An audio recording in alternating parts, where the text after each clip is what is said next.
السلام عليكم حبايبي، نتمنى جميعكم بخير على خير. ما نقصكم حتى شي. نتوما كتشاهدوا هذا الفيديو اليوم غنوجد معكم بطبوط اللي كيجي مفشفش، كيجي خاوي وكيجي رائع بحشوه اقتصاديه موجوده في كل بيت. هنا كيف ما كتشوفوا خديت الطحين الرطب، الطحين ديال الفينو او الدقيق، كل واحد شنو كيعيط. بالنسبه هنايا الدقيق ديالي ضفت له خميره الخبز، خميره حبيبات، وانا ضفت له ملحه حسب الذوق. وهنايا عندي الماء دافي، كنبقى نجمع ديك العجينه ديالي. صافي هاد البطبوط كيطلع غزال.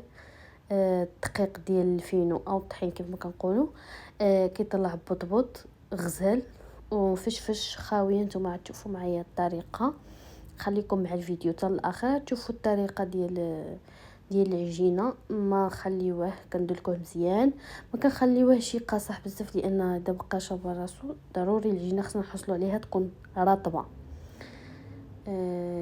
الصراحه كيجي غزال. نتمنى تجربوه وتعجبني فيه، وما تنساونيش بلايك وبارطاج ونضموا القناه ان شاء الله يا ربي. كيف ما كتشوفوا صافي ني كنبقى نعجن فيه وكنزيد الماء. صافي كنبقى نعجن حتى كنحصل على واحد العجينه اللي تكون رطبه. هانتوما كيف ما كتشوفوا. صافي من بعد كنضيف لها شويه ديال الزيت باش كتجمع لي العجينه. صافي هنايا غنضيف لها زيت بيضه، بالنسبه للزيت ضروري.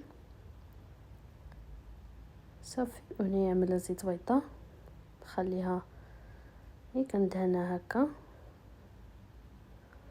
ندخل فيها ديك الزيت.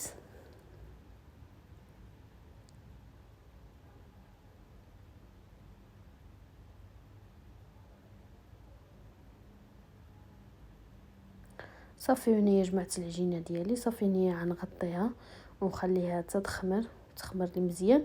وندوز نوجد معكم الحشوه كتجي غزاله تبارك الله. صافي هنايا عندي بيضات، غنعمل البيضات يتسلقوا. بالنسبه للبيضات انا عملت هنايا غير 4 ديال البيضات.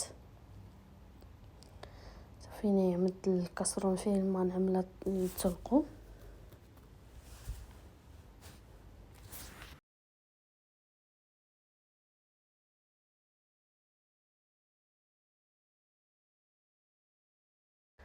صافي هنايا العجينه ديالي كيف ما كتشوفوا تبارك الله، شوفوا كيفاش خمرت وجات رطبه. صافي هنايا نقطع على شكل كويرات اللي صافي كيف ما كتشوفوا هنايا كنقرص ديك العجينه ديالي، كنقرصها بهذه الطريقه باش ندوز نطلقها، باش نقطع معكم بطبط.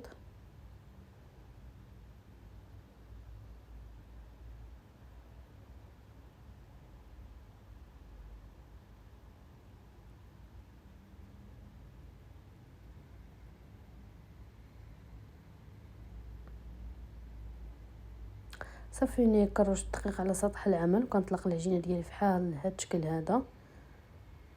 صافي هنايا كنجيب واحد قطع ولا المهم كنبقى نقطع.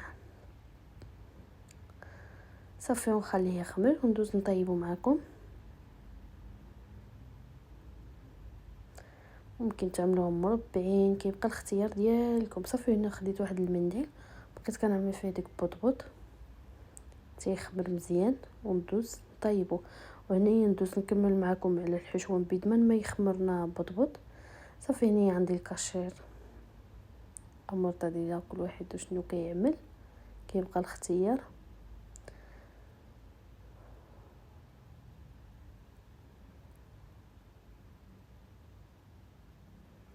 صافي هنايا غنضيف الزيتون، تما ضفت المايس، ضفت التون.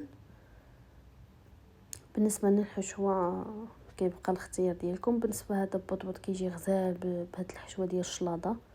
صافي البيضات من بعد ما تسلقوا هنايا ندوز نحك حتى البيضات. كاين اللي كيقطعهم، انا كيعجبوني كنحكهم. صافي هنا المايونيز.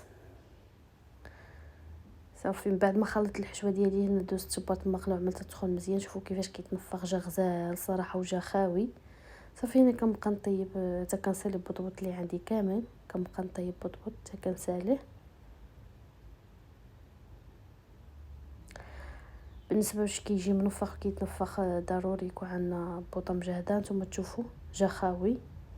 نفتحته كنخليه يبرد وفتحته باش نعمرو بالحشوه.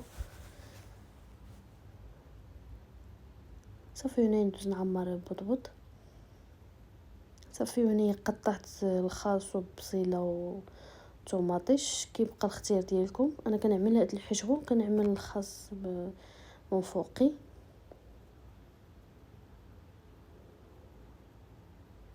صافي هنا من بعد ما كنعمرو كنعملو الخاص، طوماطيش وبصيله، كيجي بحال ساندويتش. صراحه جا غزال، نتوما كيف ما كتشوفوا تماما في الفيديو، صراحه كيجي المذاق ديالو. نتمنى الفيديو ديال اليوم ينال الاعجاب ديالكم، ما نساونيش بلايك وبارطاج. بسلام عليكم.